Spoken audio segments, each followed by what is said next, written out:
Okay, we are up. Okay, just doing a quick test there. Hello, I'm John Yebrick with NASA's Office of Communications. This Sunday, SpaceX is scheduled to launch its Dragon spacecraft to the International Space Station, marking the official start of commercial resupply missions to the station by American companies operating out of U.S. spaceports. Joining us here on the Hangout is NASA Administrator Charlie Bolden and SpaceX CEO Elon Musk. We're going to have opening remarks from Charlie and Elon and then take questions. Charlie? Hey, John, thanks very much, and thanks for everybody joining us this morning or afternoon, wherever you happen to be in the world. This is a really exciting time for all of us at NASA and across the nation. Tomorrow's launch is, or Sunday's launch, should be spectacular. It actually marks the beginning of true commercial spaceflight to take cargo to the International Space Station for us, and it actually kind of piggybacks with our recent selection of SpaceX along with Boeing and Sierra Nevada to contend to make the first vehicle that will be able to carry American astronauts and our partner astronauts to the International Space Station and low Earth orbit destinations from American soil. President Obama's got us engaged in a very, very, I think, ambitious program of exploration, but everything really hinges on the success of folk like Elon and his team at SpaceX, and I'm excited about being there with them on Sunday night. Great. Elon? Right. Well, I share the same sentiments. We're really excited about the launch on Sunday. Although I'm hopeful I'm hopeful it's nothing new and that it goes really smoothly. And I would like to remind people that this is only the second time we're going to try to go to the space station. So there's certainly a possibility that the mission could abort or something could go wrong. Although we've done everything we can to try to minimize that, it should still be viewed as an early mission, which is what it is. And but we hope to do many more of these and be sort of a good provider to NASA for servicing the space station, taking goods back and forth, and then in a few years transporting astronauts and transferring that responsibility from the Russian Soyuz to an American spacecraft. Thanks. We'll now take questions from YouTube, Google+, and Twitter. We have about 30 minutes, so we'll try to get as many of your questions as possible. The first question is for both of you, and it's from @KMMCGEA on Twitter, who asks, isn't it an outdated @NASA goal to send astronauts to deadly Mars when robots like Curiosity carry less risk? John, I think it's quite an appropriate goal. Robots are robots, and to date, every exploration discovery that's been made has been made by humans. Even today, the discoveries that are coming through Curiosity on the surface of Mars are actually being made by the people in the control center or across the world looking at the data that's coming through Curiosity. So it's the human species that does the exploring, not the robot. Yeah, and Elon, you've addressed that as well. You've talked about potentially going to Mars in the future. You want to talk about that? What the goal is and why it's beneficial to go into Mars? Sure. Well, I think what's really important is that ultimately humanity be on a path towards establishing a self-sustaining civilization on Mars. So, there's the question of exploring and learning things certainly, and robots can do some of that, but at a certain point you need to have people there and have a laboratory and have a station. And so just even in terms of learning things, I think you still want to send people there. But I do think there's a much greater goal, which is to make life multiplanetary. And the only way that's going to happen is if there are steady advancements in rocket technology that ultimately enable the transport of thousands and eventually perhaps millions of people to Mars and millions of tons of equipment. And my hope is that Mars will become the new world, just as the United States was the New World in the old days. They used to call the American colonies the New World, and Mars would be the real sort of New World. And I think that would be an incredibly exciting adventure. And of course, we've learned a great deal, and we protect humanity against the potential for calamity on Earth. Great. The next question is from Raminator, and this is for Elon. Are there any notable changes to this Dragon as a result of data collected from the first Dragon test mission? Yeah, there are some changes, mostly on the software side. So we've improved the software of Dragon, trying to make it smarter, and of course to address the slight issue we saw on the last mission where we had to tweak the software in the LiDAR system. So obviously that's been adjusted, and we've also improved the software in the thermal imager, and we've worked with NASA on just a whole bunch of fronts to say, okay, how can we make this better? And it's been great working with NASA to refine the approach, and just we want to try to make it a little bit better each time. The next question is from @Alex F. Goria. With the commercialization of space, is there potential to harness resources on planets like the Moon, Mars, and bring them back to Earth? Yeah. Well, I'm not a huge proponent of getting resources from the Moon or Mars and bringing it back to Earth, because the cost of transportation is so high. Even if it was massively improved, it would still be incredibly expensive to transport resources from other heavenly bodies to Earth. I think that would be very, very cost prohibitive. However, if there was, say, a base on Mars, that one could imagine circumstances where having a refueling station on the Moon or harvesting near-Earth asteroids could make sense.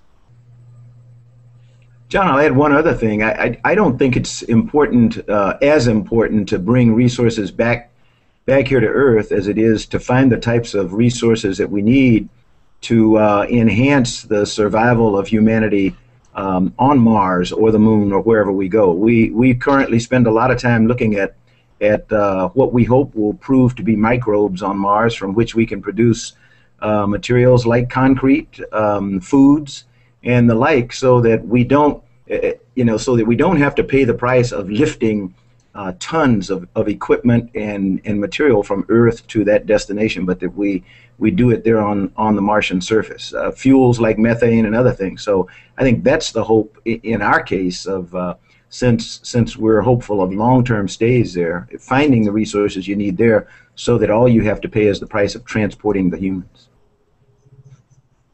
Okay. The next question is from, on Twitter, @CT_LA. What's the timeline for the first manned Dragon flight to the ISS? How are NASA and SpaceX collaborating in that area? Sure. Sure. Well, SpaceX and NASA collaborate really every day. There are NASA personnel at SpaceX and SpaceX personnel at NASA. It's really great working with NASA, and so from a timing standpoint, we're aiming to do probably initially an orbital flight that just goes to orbit and then returns to Earth with people on board, and we're hopeful that something like that could occur in about 3 years. Maybe add a year of margin on that, so maybe 3 to 4 years. But our goal is to do it in 3 years, and then to actually take astronauts all the way to the space station in about 4 years. Okay, thank you. The next question's for Elon. It's from Twitter, TommyB123. Do you plan on using the Dragon vehicle for space tourism in the future? Because that would be awesome. Well, yeah. Right now there are a lot of people that buy seats on the Russian Soyuz, and obviously that's in fact a lot of Americans have done that, and it would be great to have an American option where we could bring some of that revenue back to the U.S. and so yeah, we'd love to do space tourism flights that Spurs is currently doing, and maybe if we can offer them at a lower cost, they think we could expand the market. And of course, I mean, anything that went to the space station would be, contingent on NASA approval. But then, there's possibility of a private space station with Bigelow, and that could be something that would help offset the operational cost of manned space flight. So it's hard to say where things will go in the future, but our focus right now is just on developing the technology and making that capability available, and then just with each year that goes by, try to figure out, well, how can we do good for the cause of space. John, I think I would add to what Elon says. He mentioned one other company, Bigelow, for example, Bigelow Aerospace. NASA's role is not to develop the commerce, the space industry, but to facilitate the success of a viable commercial space industry. And from our point of view, while it's critical to have transportation systems, it's equally critical that the commercial sector develop destinations where those transportation systems can go. It's very encouraging for me to see Elon and others working with Bob Bigelow and Bigelow Industries, because they are creating alternative destinations.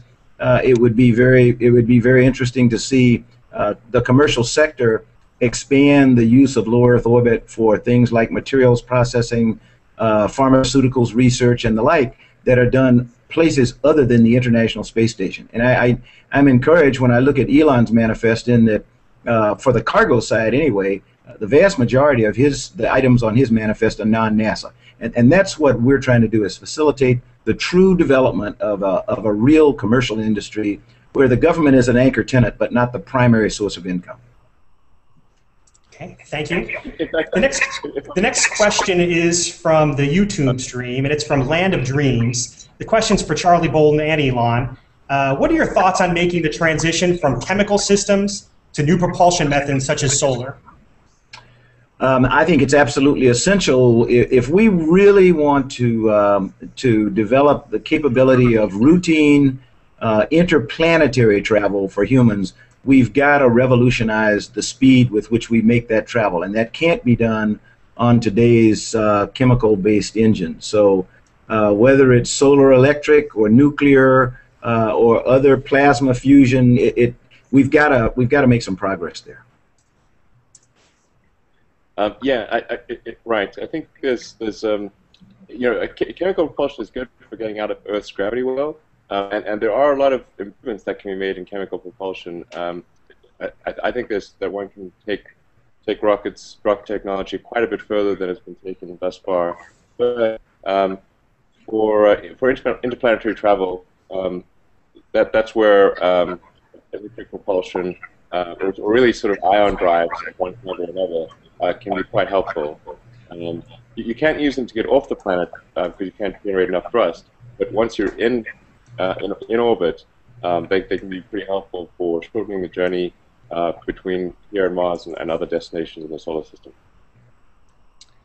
Okay, the next question is from Heath Rezabek on Google+, who asks, have NASA and SpaceX ever discussed furthering their collaborations into the realm of future speculative efforts? Example, the potential EML-2 lunar farside station concept, others. I will say from our standpoint, there is, as Elon said much earlier in the conversation, there is daily conversation among our people. We live and work together now. We've got a NASA team that's out here in Hawthorne, and folk visit McGregor periodically. And I think anytime you have people of like minds, explorers getting together, then things come up that you're not working on immediately, but that you're looking to the future to do. So we do talk about collaboration between companies like SpaceX and NASA in going beyond low Earth orbit. Right now, the thing that I think Elon and I are both focused on is getting us successfully to low Earth orbit repeatedly, because the more we demonstrate the capability to do that, then the more confident we become, and we can then turn our vision to flight beyond low Earth orbit. Yeah, I completely agree with Charlie. It's it's really we're going to make sure that we're able to do routine flight to low Earth orbit, and do so, really efficiently, and just make sure that basically we've got a good foundation before going too far beyond that foundation. So we're going to make sure that things are really good, and then go beyond. But there are conversations that are occurring about potentially leveraging say, the Dragon spacecraft as a science instrument delivery platform to other parts of the solar system. It seems like NASA essentially has made an investment in Dragon, and maybe there are ways to leverage that investment in other directions. And so I suspect that there probably will be things that come out in the future, but right now we're very focused on just getting to the space station on a routine basis. Okay, thank you. Another one from YouTube. Elon, when are you going into space? Some people think I'm already there. I think what would be great would be for Elon and me to take a trip, maybe just to check out the operations on station. That would be awesome. I would love to go to the space station with Charlie. That would be really cool. So I'd definitely like to go up. It's I got to resist the temptation to be the CEO and the test pilot, which would probably be not the wisest decision. But I really want to go. So yeah. Okay. Another one from the stream is from Alan Lowe. Is there anything fun or special aboard Dragon? Well, there's certainly things that are special, but I don't know, and probably fun, but there's no big wheel of cheese, if that's what you're wondering. I will say what's special aboard Dragon this time. At least I understand. Elon will have to help me on the count, but I think we've got 23 student experiments. That's special. Some of them are making repeat flights, and it's SpaceX meeting an obligation to students where we didn't get around to doing all of them the first time, and so Elon and the folk at SpaceX have agreed to put them back on there. But 23 student experiments going to space is really, really, really special in my estimation. Yeah. Thanks. I apologize if I misspelled this name, but Laura Gusell from Google Plus asks, how long did it take to assemble the Falcon 9? Well, it's from start to finish, assuming the raw material is there. Right now it takes about a year, maybe a little longer than that. So 12 to 18 months right now, but we are trying to accelerate that timing, particularly given the upcoming launch manifest. Because if you look at our launch rate, this year we'll do 2 launches. Next year we're aiming to do probably 4 to 6 launches, and then double it again the year thereafter, which I think is very important to keep increasing the tempo of space flight. Because I think that the ultimate thing is to try to get space flight as routine as air flight. I mean, I don't think it can quite get there, but it can get a lot closer than it's been in the past, and that's I think that's really important for the advancement of space. Okay, another one. This is from @Jeremy M. Barr. Is the weather looking favorable for Sunday's SpaceX launch? The latest update I got was that it's about 60% likely. So, which means obviously 40% potentially, 40% chance of potentially having to scrub due to weather. So hopefully those odds improve in the next day or so. But there is certainly a chance that we could have to scrub for weather. Okay. This is from Chris James on Google Plus. He asks, how long will the docking procedure take?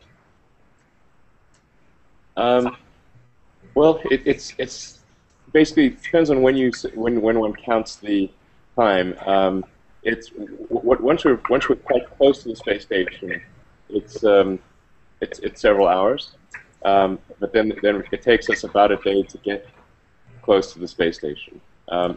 And then over time, we're going to be working with NASA to try to tighten that time frame up, because I think we could get it to a lot faster. But in the beginning, we're taking things very, very slowly and deliberately. And John, I'll add, you know, trying to help Elon out. I want to say the last Progress mission that we flew with the Russians, we executed a one-day or same-day rendezvous and docking, and that's ideally what, you know, where we would like to get for our commercial flights, because much of the cargo that we hope to carry, that Elon hopes to carry in the future, are biological samples or other kinds of things, and the quicker we can get them to station, the better. So I would say our target is coincident with Elon's, and that's to try to get there on the same day. Yeah. Okay, thank you. It looks like we have time for a few more questions. At DMG003 on Twitter asks, for Mr. Bolden, what are some of the things that SpaceX brought to the table that surprised NASA? You know, to be quite honest, I don't think anything surprised us, because we expected that almost everything we would see from SpaceX would be revolutionary and different, game-changing. So the rapidity of the process that they do, the way that they've managed to streamline their process, cost is something that is critical. And as Elon has implied before, for all of us, the secret is big numbers. So the more rapidly we can get to the point where he and others are able to reliably launch to space and get big numbers in a year, means more profit and also less cost. Okay, this is from Twitter at Alan Curlin. Dragon and Orion are small. How could 3 people live in it for months to Mars and back? Add-on living capsules? Question mark. 2 launches? Question mark. Well, I mean, I really would not advocate that somebody travel to Mars in Dragon, because that would be very uncomfortable. Yeah. It'd be like taking. I mean, it would be ridiculous, actually. I think. So to eliminate any doubt, I don't think somebody should travel to Mars in Dragon. That would be, because you know, it's 6 months there, and then you may have to stay as long as 18 months to surface and 6 months back. So it'd be like living in a minivan for 2.5 years. So okay. Much bigger spacecraft are needed. Okay. And the next one is from on Twitter at 1TSWill1. How cheap can space travel become? Will it ever be as affordable and ubiquitous as air travel? I sure hope so. I mean, it's fundamentally more expensive to go to space. I mean, the energy requirements are much greater and everything. So there's certainly a difference. But I mean, today's difference is, well, I mean, it's like 1,000 times more expensive, if not more, to go to space than to take an air trip. And 1,000 is a huge difference. I mean, perhaps it can be brought down to being only 10 times more expensive. I think that should be achievable, but that, of course, would require a 2 order of magnitude improvement in space transport. But that's what I think that needs to happen, and I think it can happen if we can make rapidly and fully reusable spacecraft and rockets. Okay.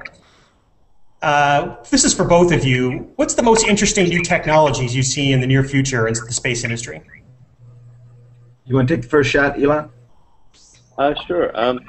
Well, you know, the big thing that I'm always hopping on is the thing I just mentioned, which is we have to have rapid and complete reusability for rocketry. That's really the pivotal breakthrough that's needed. And in order to do that, you have to make rockets very light, much lighter than they've ever been before. And rockets are pretty light to begin with. And then you have to have really efficient engines. I mean, now this is an extremely hard problem, for sure, but it's the one that really needs to be solved. We're hoping to make some progress in that direction. You know, maybe in the next few years. But whether it's SpaceX or someone else, that's really the crux. That's the thing that's most important to solve. And then there are other things like in-space propulsion and whatnot. But I think without fully and completely reusable rocketry, space will always be very constrained in its possibilities. I think the only few things I would add, John, would be game-changing communications technology, optical communications, L-band communications, things like that. But sort of supporting what Elon said about the weight of the vehicle, becoming more reliant on composites and other non-traditional materials for spaceships. Also improving the process for determining the criteria for strength of a vehicle. We did something called the shell buckling experiments up at Marshall Space Flight Center over the past couple of years that demonstrated that the margin that we were using for our spacecraft was much in excess of what we really needed. That's a huge difference in weight, and if we can get that information to industry and have them build much lighter but equally strong vehicles, then I think that's a big technological leap. Yeah, absolutely. Thanks. I'm going to ask one more question, and then we'll see if you guys have any closing remarks. It's from HeatherKnott88 on Twitter. She's asking Elon, how do you balance maintaining all of your businesses while still having a quote-unquote normal life? Well, I don't think I have a normal life. Quite abnormal. Well, I don't know. I split my time really between SpaceX and Tesla, and then depending upon the situation, that weighting may change slightly. But obviously, with the launch coming up, we're focused on SpaceX activity, and then but I don't really have. Although I have it's sort of, I'm chairman of Solar City, for example. That's maybe half a day a month. That's a relatively low part of my time. So my business time is really SpaceX and Tesla, and then spending time with my kids and sleeping. Those are my activities. Great. Unfortunately, we're out of time. Just wanted to see if there's any additional closing remarks either you have about Sunday's Dragon flight to the National Space Station. Why don't we start with Charlie? I would just say, I wish Elon and the team, the entire team, that includes the NASA part of it, the best of luck on Sunday night. We're looking forward to a successful launch.